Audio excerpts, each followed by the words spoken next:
कहिए कैसे हैं आप। जब दिल टूटे तो क्या करें। अपने ही होते हैं जो दिल पर वार करते हैं, गैरों को क्या खबर है दिल किस बात पर टूटा है। ये एक कड़वी सच्चाई है कि जब दिल टूटता है ना हमारा, तो कोई अपना ही होता है इसमें। इसलिए हमें भी स्ट्रॉन्ग बनकर इससे उबरना चाहिए, इससे बाहर निकलना चाहिए। हम कई बार बहुत उदास, निराश, मायूस होकर बैठ जाते हैं, पर ये नहीं करना। हमें स्ट्रॉन्ग बनना है और इससे बाहर निकलना है। अब प्रश्न ये उठता है कि किस तरह से, तो उसी बारे में मैं आज आपको बता रही हूँ 5 बातें। देखिए, सबसे पहले तो वो कौन है। कौन मतलब जैसे मैंने अभी बताया कि कोई अपना है। अपने में कौन? क्या वो हमारा फैमिली मेंबर है? क्या वो हमारे फ्रेंड सर्कल में है? क्या वो हमारे आस पड़ोस में रहता है? क्या कोई हमारा जानकार है या जिस ऑफिस में हम काम करते हैं वहाँ पर है? वो कौन है? फिर वजह क्या थी?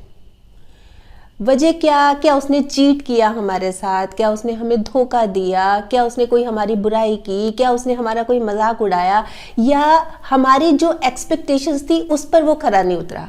ये चीज़ें सब सोच विचार करनी है कि ये वजह क्या थी। ठीक है, सबसे पहले तो ये हो गया कि वो कौन है, फिर वजह क्या थी। अब क्या करना है। ये जो दिल टूटने वाली बात होती है ना, ये बहुत नॉर्मल है, ये बहुत कॉमन भी है। मतलब आप किसी दोस्त से पूछें या किसी और से बात करें कि तुम्हारा दिल टूटा क्या, इस तरह से हुआ था क्या, तो ऑलमोस्ट सभी लोग बोलेंगे कभी ना कभी किसी ना किसी एज में उनका ऐसा हुआ ही होगा। तो ये चीज़ बहुत बहुत कॉमन है। और ये जो फीलिंग्स है ना कि हमें पेन हो रहा है, दर्द हो रहा है, मतलब गुस्सा आ रहा है, रोना हो रहा है, चिल्लाना आ रहा है, ये भी बहुत नॉर्मल फीलिंग्स है। तो ये नहीं समझना कि ये हमें पता नहीं क्या हो रहा है, ये क्या फीलिंग आ रही है हमें, बहुत नॉर्मल है। ज़रूरी पता क्या होता है कि ये जो फीलिंग्स है ना, इसको बाहर निकालना है, इसको अंदर दबा के नहीं रखना। जहाँ हमने अंदर दबा के रख दिया ना, वहीं फिर हमारी सेहत डाउन होती जाएगी। रोना आ रहा है, रो लीजिए। चिल्लाना है, मतलब बहुत गुस्सा आ रहा है, चिल्लाने का मन कर रहा है, चिल्ला लीजिए। लिख लीजिए अपना जो गुस्सा है, उसको लिख लीजिए, और बेशक उसको लिखने के बाद उसको फाड़ के फेंक दीजिए। फीलिंग्स, थोड़ा सा मन हल्का होगा। या फिर कोई आपका दोस्त है, उससे शेयर कर लीजिए कि उसने ऐसा कहा, उसने ऐसे कहा, मतलब पूरी भड़ास निकाल दीजिए। या फिर अगर दोस्त भी नहीं है, शीशे के आगे खड़े हो जाइए, बोलते रहिए, लगातार बोलते रहिए। पर अपने आप से ये कहिए कि 1 घंटे बाद फिर नहीं मैं इस बारे में बात करूंगा, अभी कर लो, जितने इमोशंस बाहर निकालने निकाल लो, 1 घंटे बाद मैं चुप हो जाऊंगा, इस बारे में नहीं ध्यान दूंगा। मैं अपने आप से बात करनी है। देखिए, ये जो फीलिंग्स है ना, ये बाहर निकालनी बहुत ज़्यादा ज़रूरी है। अंदर रह जाएंगी ना, ये शरीर को डैमेज करेंगी। पता है क्या होता है कि कई बारी हम क्या करते हैं कि इन बातों को ना पर्सनली ले लेते हैं। जैसे किसी ने हमारा दिल तोड़ा, हम ये सोचते हैं कि मैं ही बुरी हूँ, मैं ही खराब हूँ, मैंने कुछ गलत किया होगा, मुझे ही अकल नहीं है, मुझे ही समझ नहीं है। हम इस तरह की नेगेटिव सोचने लगते हैं, फिर हम खुद को ही हर्ट करने लगते हैं। खुद को कैसे कि जैसे खाना नहीं खाएंगे, किसी से बात नहीं करेंगे, खुद को अंधेरे कमरे में बंद करके रख लेंगे और सैड सॉन्ग सुनते रहेंगे, मतलब उदास होके बैठे रहेंगे और किसी से बातचीत नहीं करेंगे। कोई आएगा तो उससे बहुत रूडली बिहेव करेंगे। या कई बार तो ये भी देखने में आया है कि कुछ लोग तो नशा भी लेने लग जाते हैं, भाई इससे बचने के लिए कि भाई इसने हमें हर्ट किया इसलिए हम नशा ले रहे हैं। मतलब ओवर ड्रिंक, ओवर स्मोक, मतलब अलग अलग सोच होती है ना, इस तरह से करने लग जाते हैं। तो ये चीज़ खुद को डैमेज ही हो गया ना, तो ये चीज़ नहीं करनी। इसलिए इस चीज़ को पर्सनली तो लेना नहीं। हाँ, पर अगर आपको ये लग रहा है कि गलती मेरी है, मतलब मैंने ही कुछ ऐसा बोल दिया था, कई बार होता है ना कि खुद बाद में महसूस होता है कि हाँ मेरी गलती है, पर हम ये सोच के चलो जब मौका आएगा तब बात कर लेंगे, तब सॉरी बोल देंगे, तब नहीं। आपको इमीडिएटली, मतलब तुरंत, क्योंकि जितना लंबा इस बात को खींचेंगे ना, उतना वो आपको ही हर्ट करेगा। मतलब आप ही दुखी होंगे उसकी वजह से, क्योंकि आपके मन में वो चीज़, वो गिल्ट रहेगा ना, इसलिए आप ही दुखी होंगे। इसलिए बोल देना चाहिए और इससे सबक भी लेना है। मतलब हमने उसको सॉरी भी बोल दिया, अपनी गलती भी मान ली, हम मतलब गिल्ट से भी बाहर निकल आए और हमने इससे सबक भी लेना है। भाई ये जो गलती हुई, इस तरह की जो बात हुई, वो आगे से रिपीट ना हो। जैसे कि एक लड़की है, वो अपने दोस्त से, अपने फ्रेंड से हमेशा ये एक्सपेक्ट करती है कि जब भी मैं कुछ फेसबुक पे लिखूं तो हमेशा सबसे पहले यही लाइक करे। जब भी मैं कोई मैसेज करूं, मतलब फ़ोन करूं, तो फ़ोन की एक बेल जाए और ये फ़ोन उठा ले। मैं मैसेज करूं तुरंत आए इसका और कहीं जवाब ना दे। तो वो बहुत एक्सपेक्ट कर रही है ना। ये जो एक्सपेक्टेशंस होती है ना बहुत ज़्यादा, ये कई बार फिर दिल ही तोड़ देती है, क्योंकि वो सामने वाला तो पूरी कर नहीं पाता। बहुत ज़्यादा जब हम एक्सपेक्टेशंस लगा लेते हैं, सामने वाला पूरी नहीं कर पाता तो दिल ही टूटेगा ना। इसलिए क्या चाहिए कि इतनी एक्सपेक्टेशंस रखना बंद करें, क्योंकि ये फिर हर बार ही होगा और होता ही रहेगा।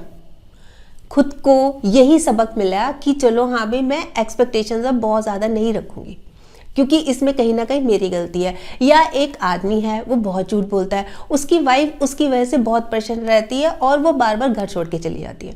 तो हस्बैंड को ये चाहिए कि भाई मैं इतना झूठ ना बोलूं, क्यों, मेरे झूठ बोलने की वजह से इसको प्रॉब्लम होती है और इसके प्रॉब्लम होने की वजह से सारा घर डिस्टर्ब हो जाता है। तो हमें एक सबक मिलता है इससे और हमें उसको सुधारना भी चाहिए। और चलो मान लीजिए कि गलती सामने वाले की है, हाँ ये 100% हम श्योर हैं कि उसी ने गलत किया, आपके मन में भी आ रहा होगा कि नहीं मेरी गलती नहीं है, सामने वाले ने ऐसे किया, तो बिल्कुल क्लियर है, बिल्कुल क्लियर है कि आप उसको ही माफ़ कर दीजिए। ये जो मैं माफ़ करने वाली बात कर रही हूँ ना, ये अपनी सेहत के लिए ही कर रही हूँ भाई, हम ही ठीक रहें, हमारी सेहत ही ठीक रहे। देखिए मन में ग्रजेस होंगे, मन में गुस्सा होगा, मन में नाराज़गी होगी, मन में ईर्ष्या होगी, तो कैसे बात बनेगी, मतलब बदला लेने की भावना होगी, तो हम ठीक कैसे रहेंगे। बदला तो दुश्मन लेते हैं, हम तो माफ़ करके ना सीधा दिल से निकाल देते हैं। ये सोच होनी चाहिए भाई, बदला किस लिए लेना है, वो तो दुश्मनों का काम होता है। हम तो बस माफ़ किया और चलो दिल से निकल गए, चलो इग्नोर किया, बस कोई ज़रूरत नहीं है हमारा उधर ध्यान देने का। हम ना इस फिराक में रहते हैं कि हम भी इसको मतलब ईंट का जवाब पत्थर से देंगे, हम इसने ऐसे किया, हम डबल इसको टॉर्चर करेंगे, तो इसका कोई फायदा ही नहीं है, मतलब इसका कोई अंत ही नहीं है। आप डबल करेंगे, वो ट्रिपल करेगा, फिर आप 4 बार करेंगे, वो 5 बार करेगा, इसका क्या अंत है। उल्टा अपनी लाइफ और हम डैमेज कर रहे हैं, अपनी लाइफ और हम खराब कर रहे हैं। तो उसके प्रति भी हार्श नहीं होना, हार्ड नहीं होना। ठीक है, उसने किया, बस उसको माफ़ किया और इग्नोर। देखिए जो मैं स्टार्टिंग में 2 बातें कह रही थी ना आपसे कि कौन है वो, मतलब एक तो हमारा फैमिली मेम्बर है ना, और एक फ्रेंड सर्कल हुआ, या ऑफिस में काम करने वाला कोई कुलीग हुआ या पड़ोसी हुआ, उनको हम इजीली अवॉइड कर सकते हैं, कट ऑफ कर सकते हैं। अभी हमने देर से बात करनी नहीं है, सीधा ही। कोई ये नहीं है कि हाँ चलो ठीक है एक बार और मौका देते हैं, बस नहीं करनी। हमारा दिल बहुत दुखा है, तुमने हमारी फीलिंग्स को तोड़ा है, तुमने मेरा दिल तोड़ा है, बस बिल्कुल कट ऑफ। पर जहाँ फैमिली मेम्बर की बात आती है, क्योंकि हमें हमेशा साथ रहना है, तो उस सिचुएशन में माफ़ तो हमने करना ही है, पर एक अपनी बाउंड्री सेट कर लेनी है, एक अपनी लिमिट सेट कर लेनी है, मैंने इससे किस लिमिट तक बात करनी है, ताकि उनको भी एक तरह से हम रियलाइज़ कराएं कि जो उन्होंने किया वो हमें अच्छा नहीं लगा। अब आता है 4th पॉइंट, और वो ये कि अपना ख्याल रखना है। भी हमें बहुत दर्द होता है, दुखी हो जाते हैं, हम परेशान हो जाते हैं, और ये नेचुरल फीलिंग है, ये होता ही है। पर इसी में नहीं अटक जाना, हमें इसमें नहीं ठहर जाना, हमें आगे बढ़ना है। आगे कैसे बढ़ना है, मान लीजिए कि ये एक डायरी का पन्ना जैसे था, जैसे हम डायरी लिखते हैं, उसका एक पन्ना था, बस हमने उसको पलट दिया। ये सोच के चलिए कि हमने उसको पलट दिया, जैसे हम मूव ऑन कर रहे हैं ना, बस वो ही करना है, उसको पलट दिया। अब उसको पलट के दोबारा नहीं देखना, बस एक बार पलट दिया। और हम क्या करते हैं, उसे बुक मार्क लगा के रख देते हैं, बार बार उसी पन्ने को देखेंगे नहीं, एक बार बस पलट दिया तो पलट दिया। अब हमें आगे बढ़ना है, मूव ऑन करना है, नया पन्ना लिखना है। अब आता है 5th पॉइंट कि नया पन्ना कैसे, नया पन्ना कि हमें अटेंशन डाइवर्ट करनी है। हमें अटेंशन कैसे कि हमें कुछ क्रिएटिव बनना है, मतलब कुछ करना है, खाली नहीं बैठना। कई बार होता है ना, कुछ करने का मन नहीं कर रहा, बस बैठे हुए हैं, अकेले कमरे में बैठे हैं, बस सैड से सॉन्ग सुने जा रहे हैं, मन उदास हो रहा है, कुछ करने का मन नहीं कर रहा है। नहीं, ऐसा कुछ नहीं, हमें कुछ ऐसा करना है, कुछ क्रिएटिव करना है, ताकि हमारा मन उसमें उलझा रहे, हमारा मन उसमें बिजी रहे, और इधर जो फालतू की चीज़ें उस पर हमारा ध्यान जाए ना। देखिए समय के साथ साथ तो सब ठीक होगा ही, पर उससे पहले, उससे भी ज़्यादा ज़रूरी है कि हम खुद को बिजी कर लें किसी ना किसी क्रिएटिव काम में, और हमारी जो कंपनी है वो भी अच्छी हो। अगर लाइक माइंडेड लोग होंगे तो हमारे जैसी बातें करेंगे, हमारे जैसी पॉजिटिव बातें करेंगे, नहीं तो फिर वही हम उसी नेगेटिविटी में चले जाएंगे। वो भी नेगेटिव बातें कर रहे हैं, हम तो पहले से ही नेगेटिव है, हम पहले से ही दुखी है। वो हमें कुछ सीख देंगे, हमें सिखाएंगे, हम भी थोड़ा सा पॉजिटिव बनेंगे, हम भी स्ट्रांग बनेंगे, हम भी बोल्ड बनेंगे। ये चीज़ें बहुत ज़्यादा ज़रूरी हैं इन चीज़ों से बाहर निकलने के लिए। देखिए हमारे पास दो चॉइस होती हैं क्या, एक तो हम इसी में उलझे रह जाएं कि दिल तोड़ दिया, उदास होके, निराश होके, हताश होके बस हाथ पे हाथ रख के बैठ जाएं कि हम कुछ नहीं कर सकते, दुनिया ही ऐसी है, ऐसे धोखेबाज है, ये वो, इस तरह की नेगेटिव सोच रखते हैं, या फिर हम इससे बाहर निकलें, हम मूव ऑन करें। और मुझे लगता है कि मूव ऑन करने में ही भलाई है, क्योंकि अगर हम नेगेटिव हो गए फिर सीधा सीधा असर हमारी सेहत पे जाएगा, फिर हम कुछ भी नहीं कर पाएंगे। तो बहुत ज़रूरी है आगे बढ़ना। और आगे बढ़ने के लिए क्या क्या बातें, इतनी इजी बातें तो बताई हैं, ये कोई बहुत मुश्किल बातें हैं जो मैंने बताई हैं, तो इनसे बाहर निकलिए, अपने आप को प्रूव कीजिए आप भी कुछ हैं। ऐसे नहीं है कि इन बातों से आप उदास होकर बैठ गए या हिम्मत हार के बैठ गए, ऐसा कुछ नहीं है। बोल्ड बनिए। देखिए मुस्कुराते रहेंगे ना तो ही दुनिया कदमों में होगी, मुस्कुराते रहेंगे तो ही दुनिया कदमों में होगी, वरना आंसुओं को तो आंखों में भी जगह नहीं मिलती। ज़रूर सोचिएगा इस बारे में।